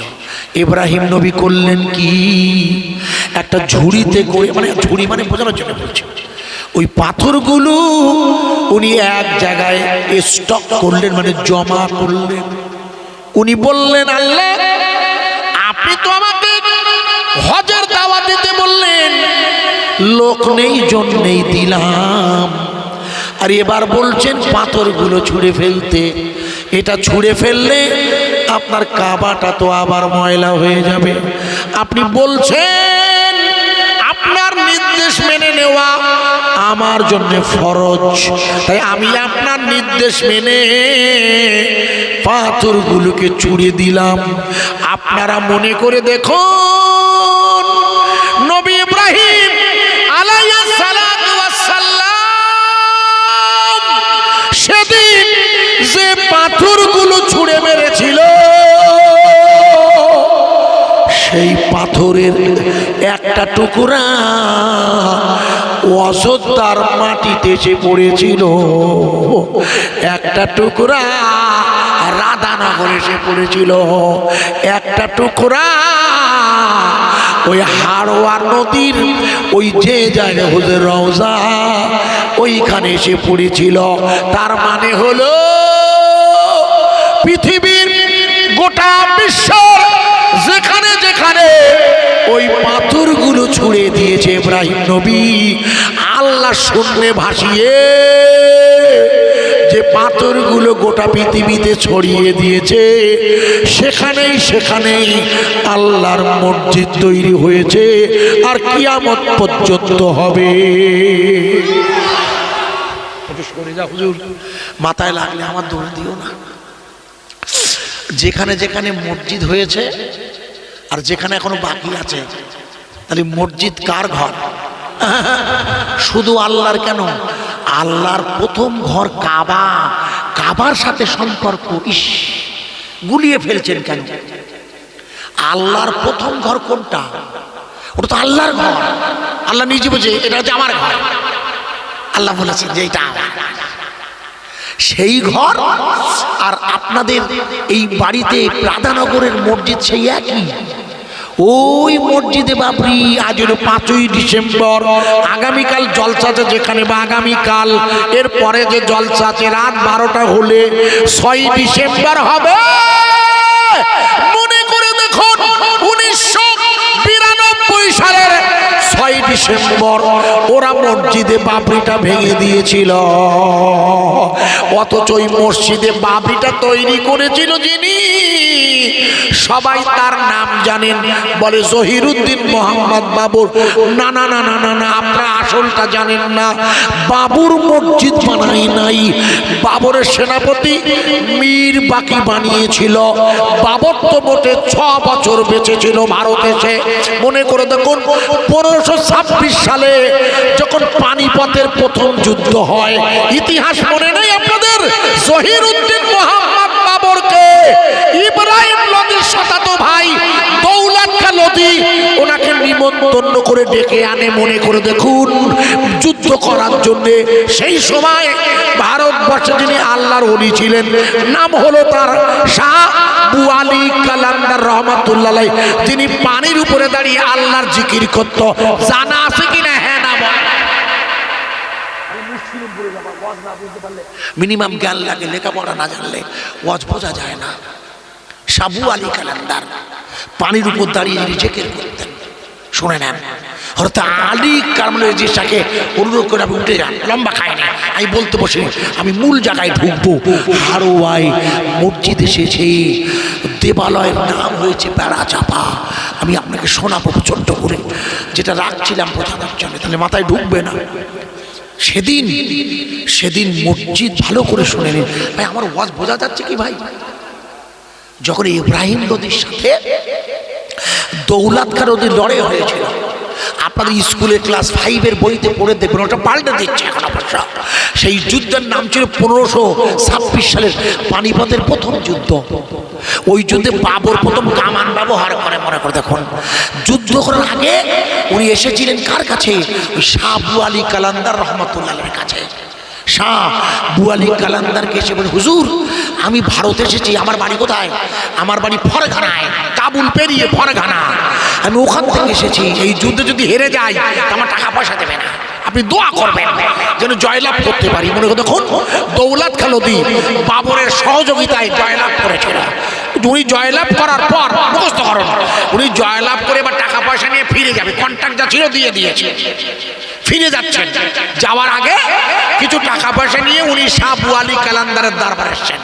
হুজুর হুজুর হুজুর, উনি তখন খানকার মধ্যে, খানকা বোঝেন? খানকা বোঝেন না? আশ্চর্য, আরে খানকাটাও বোঝেন নাই, কি তাই মুড়িচাল্লা।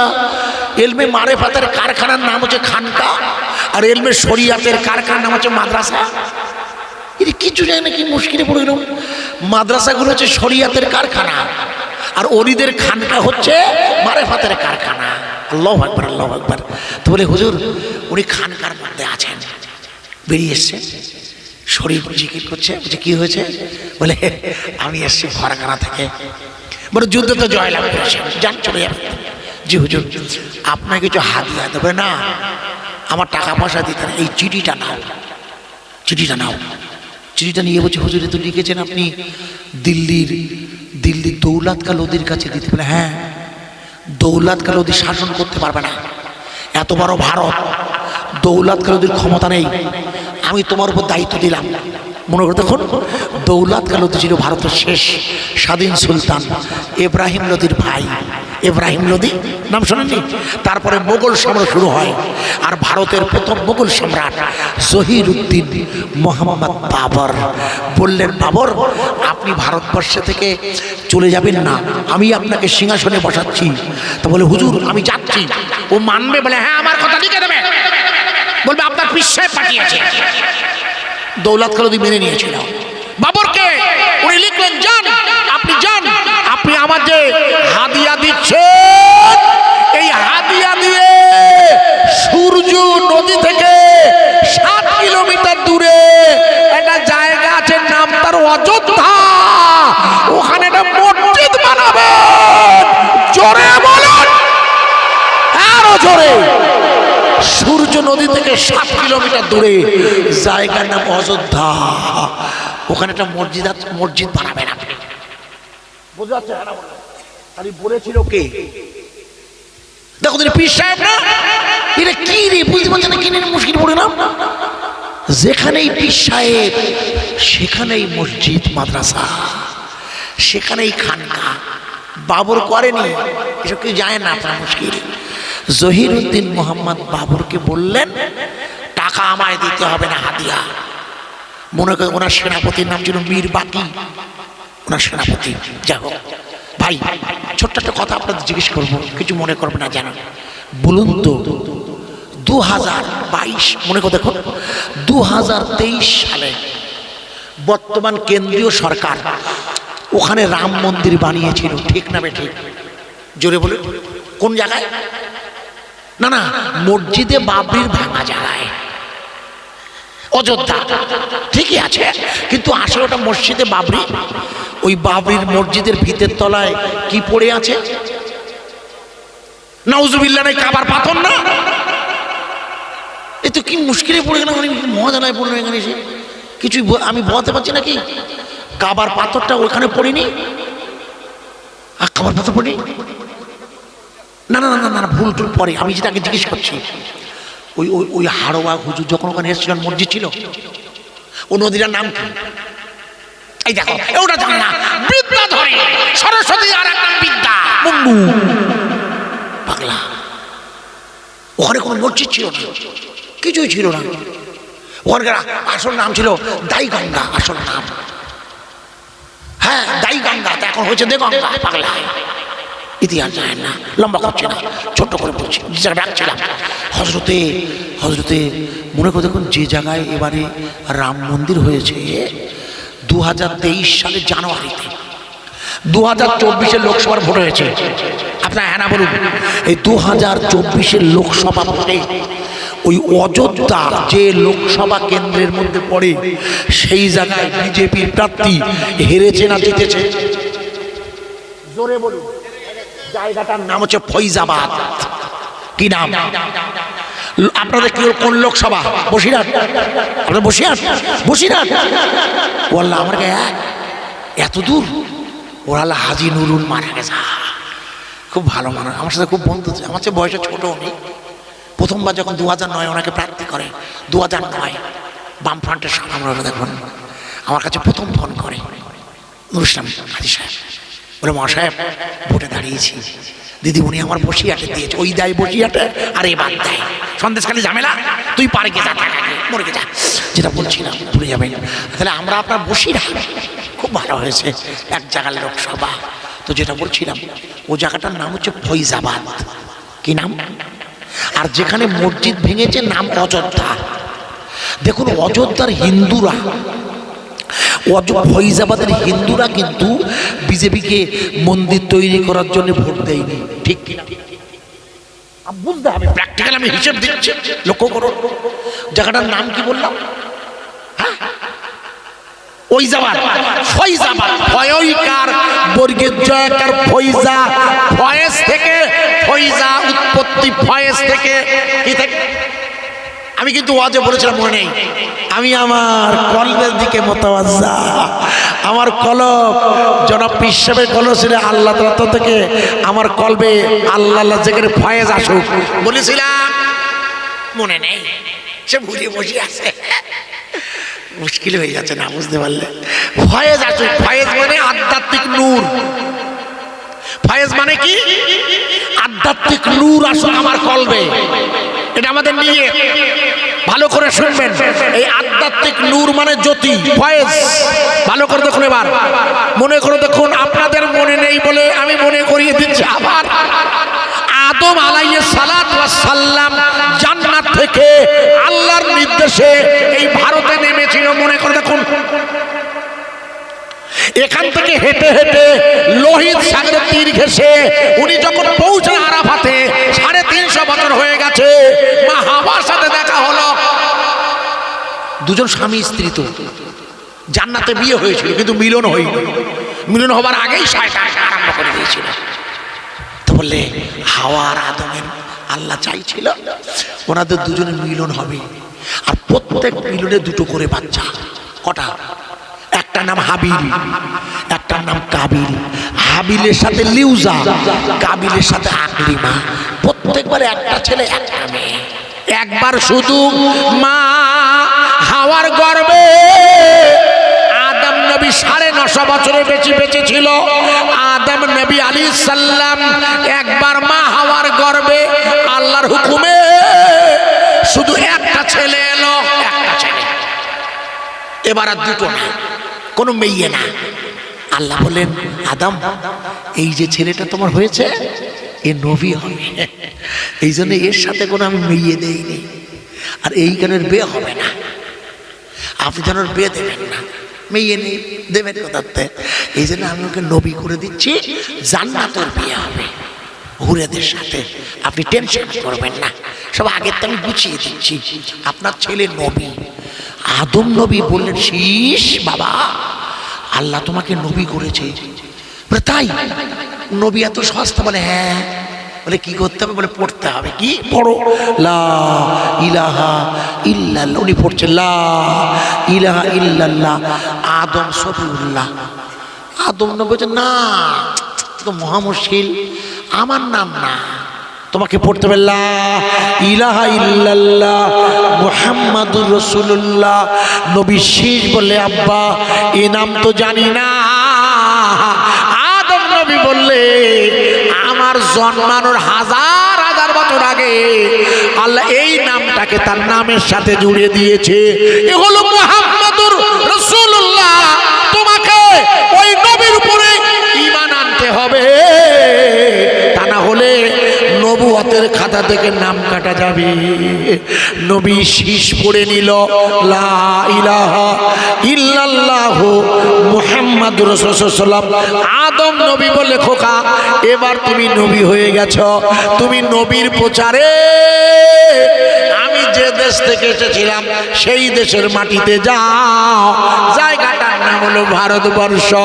নবী শীষ ভারতবর্ষের জমিনে এসে যে জায়গায় দাঁড়িয়ে ইমানের কলেমার দাওয়াত দিয়ে ওনার সঙ্গীদের ইমান এনে দিয়ে কলবে ফয়েজ ঢুকিয়েছিল। বোঝা যাচ্ছে কি? ওয়াজ দাদা হুজুর বলেছে না, মাফি কলবি গায়রুল্লাহ, তোমার কলবটা যেন সর্বক্ষণ আল্লাহ আল্লাহ বলে। তাই ওই কলবে ফয়েজ দিয়ে নবী শীষ তার অনুসারীদের আল্লাহর ইমান বান্দার বান্দা বানিয়েছিল, যে জায়গায় বসে ওটা করেছিল ওই জায়গাটার নাম হলো বর্তমানে ফৈজাবাদ। ওখানেই বোঝা যাচ্ছে না মসজিদ ছিল কোথায়? ওই অযোধ্যা, ওই এলাকায়। আল্লাহ পাক দেখিয়ে দিলেন যে তোমরা যতই ভাঙাভাঙি করো, আবার শুনছি মুর্শিদাবাদে আকাল নাই, ভিত হবে, বাবরি মসজিদ হবে, শুনছি শোনা কথা। তা ভাই যা ভেঙে গেছে সে কি আর পূরণ হবে? ভাই কিছু মনে করবেন না, আমি রাজনীতির লোক নই, মুন্ডু বুঝি না, তবে শুধু এতটুকু বুঝি মসজিদে বাবরি ভাঙলেও ভারতবর্ষের হিন্দু ভাইয়েরা কিন্তু এই ব্যাপারে একমত, ওরা জানে ওটা মসজিদ। একটু জোরে বলবেন না, ওটা কার ঘর ওরা জানে, বলে রীতিমতন জানে, বিচারক লিখেছেন দুঃখ করে পড়ে। ভাইয়ের আমার, আমি আপনাকে যে জায়গায় রাখতেছিলাম ভুলে গেলে মুশকিল। হযরত পীর আব্বাসউদ্দিন ওরফে গোরাচাঁদ রাহমাতুল্লাহ আলাইহি যার নাম রেখেছেন আপনারা গোরাচাঁদ, ওনার নামটা এসেছিল কিভাবে? দুলাইনে শুনে নিন, ছোট্ট করে বলছি। হুজুর যখন শাহজালাল রাহমাতুল্লাহ আলাইহির কাছ থেকে বেরিয়ে এলেন, গঙ্গা নয় পদ্মা, এখন নাম হয়েছে পদ্মা, বাংলাদেশের পদ্মা এসে মিশেছে ইসামতিতে পরপর নদীগুলো পেরিয়ে। উনি যখন দেবালয়ে এসে হাজির, তখন এখানকার রাজার নাম হলো পিতৃ রায় নয়, খাড়া রায় নয়, রাজার নাম হলো রাজা চন্দ্রকেতু। এই চন্দ্রকেতু রাজার স্ত্রী, উনি খুব ধার্মিকা মহিলা ছিলেন। ইনি হুজুরের চেহারা দেখে ওনার নাম রেখেছিলেন গোরাচাঁদ। গোরা মানে হলো হিন্দু ভাইদের যারা শ্রী চৈতন্যের ভক্ত, তাদের বলা হয় গৌরাঙ্গ। শ্রী চৈতন্যের ওই যে হরে কৃষ্ণ হরে রাম যারা করে, ওরা চৈতন্যের নাম রেখেছেন গৌরাঙ্গ। আপনাদের জানা নাই হুজুরের শরীরের চেহারার রংটা ছিল গৌরবর্ণ, তাই ওনার স্ত্রী ওনার নাম রেখে দিয়েছিল গোরাচাঁদ। ইতিহাস বলছি, চন্দ্রকেতু রাজা ওনার স্ত্রী বললেন, স্বামী আপনি যার সাথে পাল্লা দিচ্ছেন উনি তো আপনার কাছে কোনো কিছু দাবি করে নাই, উনি ভারতের জমিনে, পশ্চিমবঙ্গের জমিনে এক আল্লাহ আল্লাহ আল্লাহ আল্লাহর দিনের দাওয়াত দিচ্ছে, জোরে বলা যাবে না।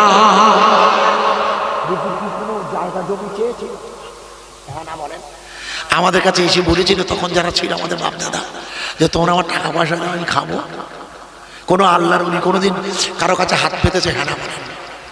কোনো আল্লাহর ওলি দেখা যায় জীবনে?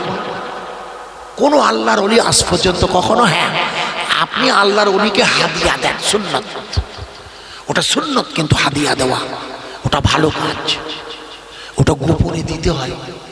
আপনার পীর সাহেব যিনি আপনার কলবে ঈমান আনিয়ে আপনাকে আল্লাহমুখী করে দেবে, তাকে তো হাদিয়া দেওয়াটা দোষের নয়, কিন্তু সেটা লোক দেখিয়ে দেবেন না। সবসময় চেষ্টা করবেন গোপনে আপনার প্রিয় আল্লাহর বন্ধুর সাথে সম্পর্ক রেখে। তা উনি একবারও কোনোদিন কারো কাছে হাদিয়া চান না। মনে করে দেখুন, আপনাদের মনে আছে কিনা জানি না, চন্দ্রকেতু রাজার স্ত্রী যখন বললেন যে আপনি আপনার এই লোকটাকে কোনো অবস্থাতে আপনি বন্ধ করতে পারবেন না, কারণ উনি কিসের জেকের করে? জোরে বলে, সে জেকেরটা কলবি না লফজি? কলবি। ভালো করে মাফি কলবি গায়রুল্লাহ, ভেতর থেকে করে, বাইরে নয়। আমাদের শরীরের আপনার জানা আছে কি জানি না, আমাদের শরীরে 10টা লতিফা আছে, জানা আছে কি? 10টা লতিফা আছে, জানা আছে? আছে কি? হ্যাঁ না বলুন, তাহলে আমি নাম বলে দিই আর দেখিয়ে দেই। এই হচ্ছে কলম, এই হলো রুহ, এই হলো শের, এই হলো খফি, এই হচ্ছে আকফা। আমি নিজে না যে করি আওয়াজ করি না, আমি নিজে যে মানে তরিকা করি, যেটা না করে শরিয়াত পূর্ণ হবে না। আপনাকে শরিয়াতের সাথে সাথে তরিকতে বায়াত হয়ে এলমে মারিফাত অর্জন করতে হবে। কেন? শরিয়াতের হুকুম হচ্ছে নামাজ পড়া, আর নামাজ শরিয়াতের হুকুম হচ্ছে নামাজ পড়া, তরিকতের হুকুম হচ্ছে নামাজের মধ্যে আল্লাহকে দেখা। আমি কি বোঝাতে পারলাম? আগে হ্যাঁ না বলুন। শরিয়াতের হুকুম কি? জোরে বলুন, নামাজ পড়া। আর তরিকতের হুকুম কি? মান রাইনা, যখন কেউ নামাজে দাঁড়াবে সে যেন মনে করে আমি আমার আল্লাহকে দেখছি। এখন প্রশ্ন হচ্ছে, আল্লাহকে দেখা যায়? হ্যাঁ না, দেখা যায়। কি মাথা নাড়ান কেন? আশ্চর্য না করছেন? আল্লাহ বলছেন লা তুদরিকুল আবসার, এই চোখে দেখতে পাবে না। আপনি বলছেন দেখা যায় না, কে বলেছে? আল্লাহ লা তুদরিকুল আবসার, এই চোখে তোমরা আমায় দেখতে পাবে না। যে চোখে দেখবে সেটা তোমার কলবের চোখ, যেটা হযরতে পীর আপনাদের আমাদের সকল আব্বাসউদ্দিন গোরাচাঁদ রাহমাতুল্লাহ আলাইহি ছিল, যে কলবের চোখে উনি আল্লাহকে দেখেছিলেন, আল্লাহর জিকিরে মত্ত ছিলেন বলে মনে করে দেখুন। আপনাদের মনে নেই? মনে করে দেখুন, রাজা চন্দ্রকেতু ওনার দুজন সেনাপতি পাঠিয়ে দিয়েছিল, একজন হামা আর একজন দামা, যার নাম বর্তমানে হামা আর দামা। যেখানে বেড়া চাপা দিয়ে যে রোডে হামা দামা পড়ে, ওইখানে যান, দেখে আসুন ইতিহাস। ওইখানে জঙ্গলে বসে হুজুর আল্লাহ আল্লাহ জিকির করছে, চোখ বন্ধ করে, কলবি জিকির, আল্লাহ আল্লাহর কলবি জিকির করছে, ধ্যান করছে। মনে করে দেখুন, পৃথ্বীরায় নয়, খায়ারায় নয়, ভারতবর্ষের চন্দ্রকেতু তার দুজন সেনাবাহিনীর লোক পাঠিয়ে দিয়ে হুজুরকে ঘিরে ধরেছিল, মনে আছে ইতিহাস। হুজুর কিন্তু গন্ডি কেটে বসে আল্লাহর জিকির করছে। একটু জোরে বলবেন না? দামা খুব বুদ্ধিমান ছিল। দামা আমাকে বলছে, দানা দা এই লোকের সাথে সহজে পারা যাবে না। বলছে কেন? ও লোকের ধারে যাওয়া যাচ্ছে না, যেন ইলেকট্রিক শর্ট খাওয়ার মতো। গন্ডি বোঝেন না? আরে যেই গন্ডি কেটে আল্লাহ জিকির করছে, ওখানে যেই ঢুকছে আর মনে হচ্ছে কারেন্ট। হ্যাঁ হ্যাঁ, আমি লিখিনি, লিখেছে বর্তমান পত্রিকা। আপনারা পড়েনি না, জানেন না। বর্তমান পত্রিকা যে কাগজ বেরোয় না, আমার কাছে সব আছে। ওরাই লিখেছিল পীর আব্বাসুদের ইতিহাস। ওরা হিন্দু, ওরাই লিখেছে ইতিহাসটা, আমার কাছে আছে। আর আমাদের ইতিহাস তো আছে মুসলিমদের লেখা। বর্তমান পত্রিকার যে লেখক ছিলেন মারা গেছেন, উনি জেলে গিয়েছেন ইন্দিরা গান্ধীর আমলে। বরুণ সেনগুপ্ত, নাম শুনেছেন? শোনেননি? বিয়ে শাদী করেনি, উনি এসছেন এখানে। উনি লিখেছেন যে আমার দামা যখন ওনাকে মারতে যাবে, উনি গন্ডি কেটে বসে জেকের করছিলেন। একটু জোরে বলবেন না? আরো জোরে বলবেন না? কি জেকের? কি জেকের? হাসবি রাব্বি জাল্লাল্লাহ মাফি কলবি। জোরে বলুন। আর যখন কেউ মাফি কলবি গায়রুল্লাহ, যখন কেউ কলবের জিকির করে, তখন কি হয়? নূর মুহাম্মদ রাসূলের নূরের তাজাদিতে সে ঘেরা হয়ে যায়। একটু জোরে বলবেন না? চারিদিকে সে নূর দেখে, তাই নামাজের নূর পাওয়া যায়।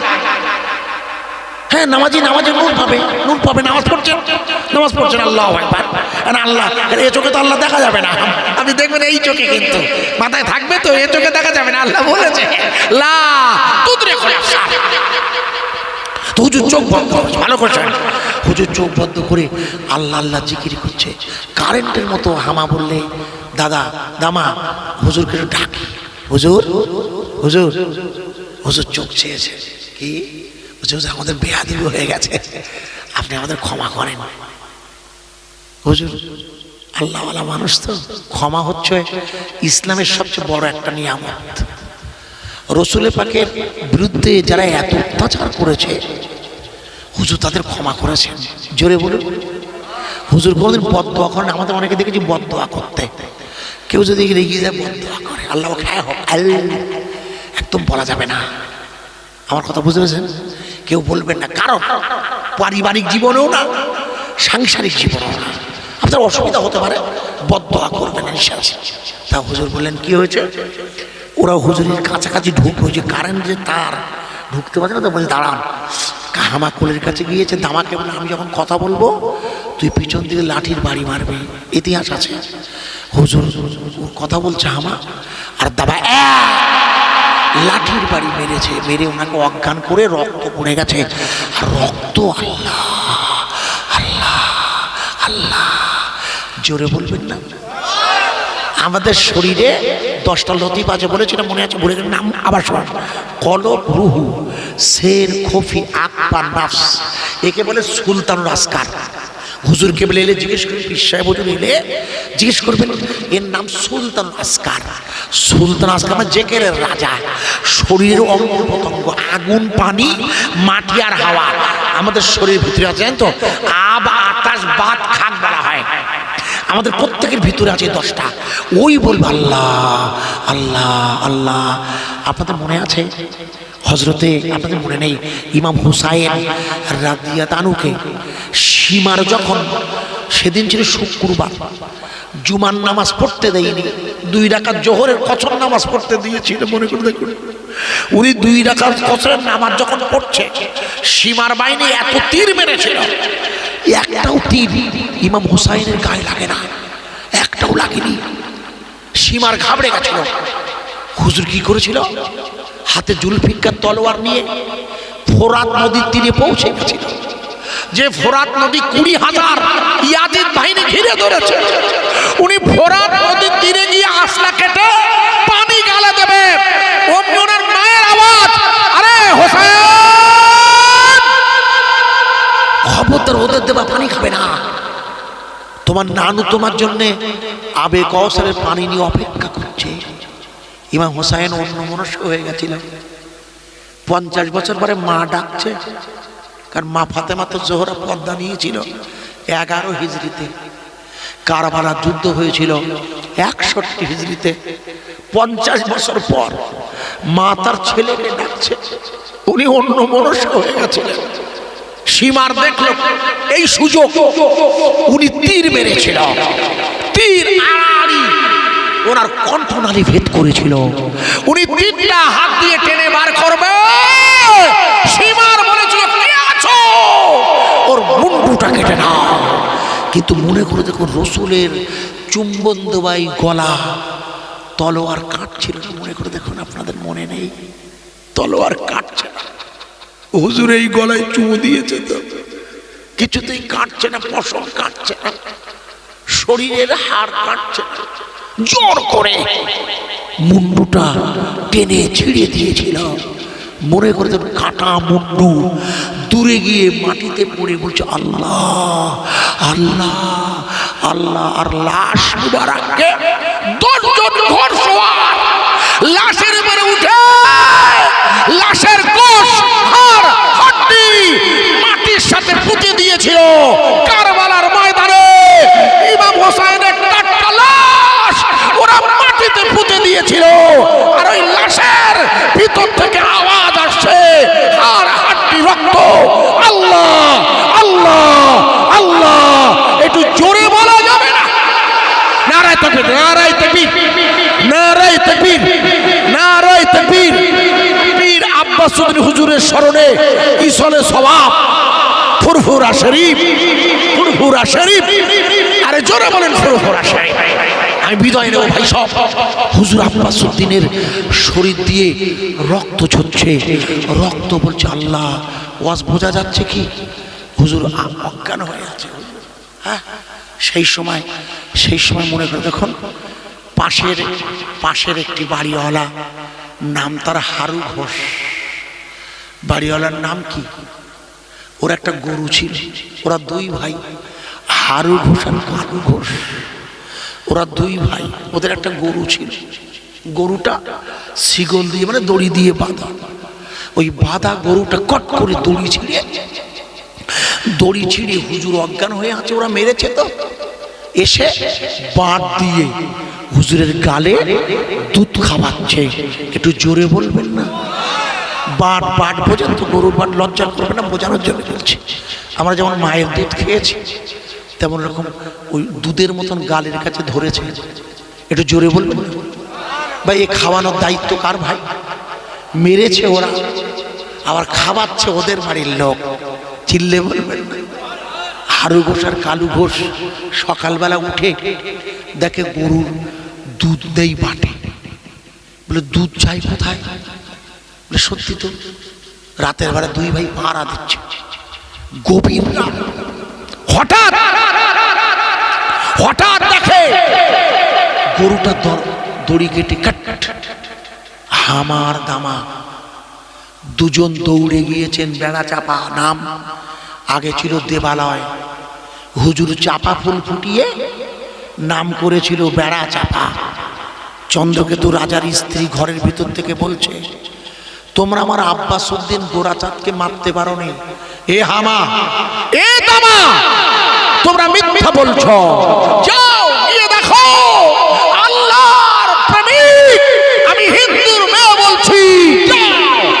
গিয়ে দেখো আসলে যাও, পৃথিবীর কোনো শক্তি তাকে ধ্বংস করতে পারে না। জোরে বলবেন না, আরো জোরে বলবেন না। ভাই হারু ঘোষার কালু ঘোষের গরু দুধ খাওয়াচ্ছে কার? আরে মুসলমানের খাওয়াচ্ছে। এখন তো আমার বলছে গরুর গোস্ত খাওয়া যাবে না, বলছে চারিদিকে কি হবে আল্লাহ জানে।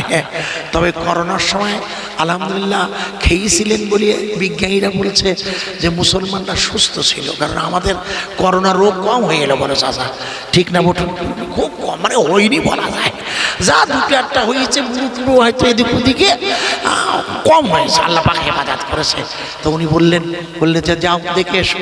তো ওরা আসছে, হুজুর করছে কি বসে বসে আল্লাহ। হারু ঘোষ আর কালু ঘোষ পিছনে পিছনে যাচ্ছে, বলে গরুটা কোথায় যাই তার দেখি দিন। ওরা দূর থেকে দেখে গরুটা হেঁটে হেঁটে সোজা জঙ্গল, তখন সব জঙ্গল ছিল, এখনো আছে ওই সব এলাকা, বলে জঙ্গলের দিকে যাচ্ছে। বলে এই হারু, এই হারু, এই হারু, এই হারু, কি দাদা?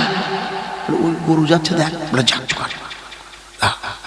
গিয়ে দেখে একজন আল্লাহর বন্ধু। বলে এ তো সেই চন্দ্রকেতু রাজার সাথে যুদ্ধ করছিল যে লোকটা, সেই লোকটা। হেই, এ তো সেই ফকির বাবা, এ তো সেই আব্বাস উদ্দিন, সেই দেগঙ্গায় গঙ্গাকে তুলেছিল, জানেন তো ইতিহাস? লম্বা করছি না। পীর আব্বাস উদ্দিন উরুফি গোরাজাদ রহমাতুল্লাহ আলাইহি, হুজুর অজ্ঞান অবস্থায়, চেতন অবস্থায় নয়, অজ্ঞান অবস্থায় আছে। হুজুরের মাথা, হুজুরের শরীরের রক্তগুলো আল্লাহ আল্লাহ আল্লাহর জিকির করছে। একবার জোরে বলা যাবে না, আর একটু জোরে বলা যাবে না। আপনার মাইক ঠিকই আছে বাবা, জিশান দৌড়দৌড়ি করে পড়ে যেও না জানো বাবা। আল্লাহর শুকরিয়া আদায় করছি, আল্লাহ পাকের রহম হয়েছে। আপনাদের কাছে যেটা বায়ান রাখছিলাম, ওরা হুজুরকে মেরে ফেলতে চায়, আর হুজুরের হেফাজতের দায়িত্ব কার? একটু জোরে বলুন। শুধু দায়িত্ব না, খাওয়ার ব্যবস্থাও করছে আল্লাহ। কি আশ্চর্য! গরিবে নওয়াজ খাজা মাইনুদ্দিন আজমিরি সানজিরির জীবনী পড়ছিলাম, হুজুর ওনার দরবারে বসে আছেন, হুজুরের দরবারে মেহমান এসেছে, পয়সা করে নেই, কারণ আল্লাহর ওলি কারোর কাছে চায় না। হ্যাঁ, আর চন্দ্রকেতুর লোকজন, সরি আপনার ওই রাজা পৃথ্বীরায়ের লোকজন তো দুবেলা ওনাকে ফিনিশ করবে বলে ওই তারাগড় পাহাড়ের পাথর চুড়ে দিচ্ছে, একবার আনা সাগরে নানান ঝামেলার মধ্যে উনি সর্বক্ষণ ব্যস্ত। লোকজন এসেছে বলে হুজুর খাওয়া দাওয়া ব্যবস্থা, বলে এখানে দেখো এটা তোলো, বালিশটা তোলো, আল্লাহ চাইলে এর মধ্যে অর্থ আছে। একটু জোরে বলবেন না সুবহানাল্লাহ। এটা হচ্ছে পৃথিবীর সিস্টেম। আল্লাহওয়ালাদের পূর্ণ হেফাজতের দায়িত্ব কার? চিল্লে বলুন। আল্লাহওয়ালাদের পূর্ণ হেফাজতের দায়িত্ব আল্লাহর। ওয়ালাম্মা তাম্মা মিন হামলিহি শাহরানে আলা আশহুরিল আকওয়ালিল মারবিয়া তুওয়াফিয়া বিল মদিনাতে শরীফাতে আবু আব্দুল্লাহ ইলা আখিরি তাওয়াল্লাতি। দীর্ঘ সময় ধরে সাদ্দাম হোসেন 9:30 নাগাদ বয়ান শেষ করেছিলেন, এশার পর উঠেছিলেন উনি, সেখান থেকে পাক্কা দীর্ঘ সময় ধরে দুটো নসিহাতের এই জায়গায় দাঁড়িয়ে হুজুর আসবেন ইনশাল্লাহ, আপনাদের ছেলেরা দাওয়াত করেছেন, উনি পৌঁছে যাবার ধারণা করছি আমি, যেহেতু ওনারা বলছিলেন সময়ে, সেই সময়ের দিকে নজর রেখে আমি আমার তরফ থেকে এই রাতের এই অংশে প্রিয় রসুলের শানে সকলেই মিলে একটু উঠে দাঁড়িয়ে একটাবার সালাতুস সালাম পড়ে নেবো আগে। ইয়া নবী